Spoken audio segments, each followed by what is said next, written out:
Chesapeake received just under $43 million in federal stimulus funds through the CARES Act, which went to thousands of people and hundreds of businesses. A detailed update on where the funds went was presented at last week's City Council meeting, and we've pulled that clip for you and posted it at cityofchesapeake.net/COVID-19. Now, we're going to share a few parts from that presentation with you now. First up is Mary Riley with Human Services. She shared some incredible stories of real people from our community who were directly helped by these funds.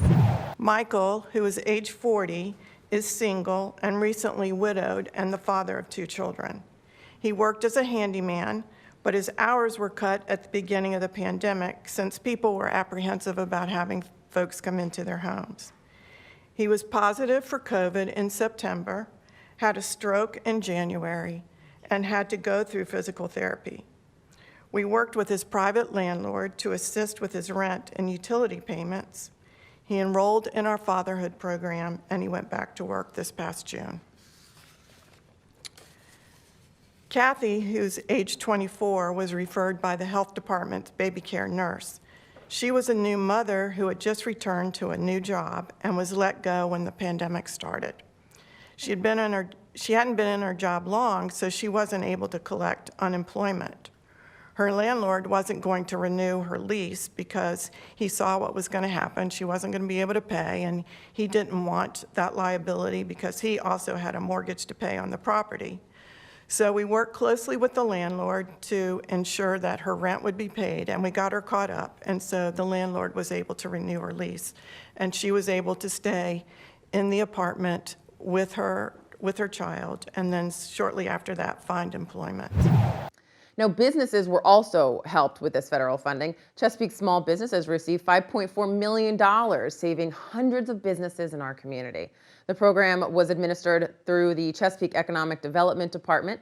Director Stephen Wright also gave an update at the City Council meeting, and he shared the impact this program had not just on businesses, but on him and his staff as well. We were going to hand deliver these checks. I know a couple of you actually accompanied me in delivering those checks to those businesses, and I will tell you it was an important decision we made because it really helped us at the staff level.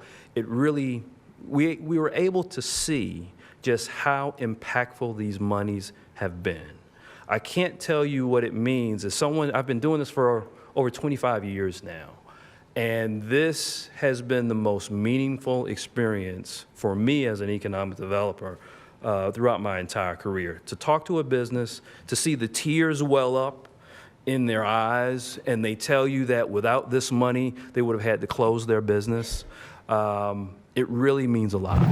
Now, yet another portion of the CARES Act funding went to water and sewer bills for Chesapeake residents. $1.5 million helped over 3,300 households keep their bills paid in full. Now, this program still has money left in it, and a critical deadline is coming up. So starting in September, the moratorium on water disconnects can resume. So this means that if you have unpaid bills, you need to get your account caught up now.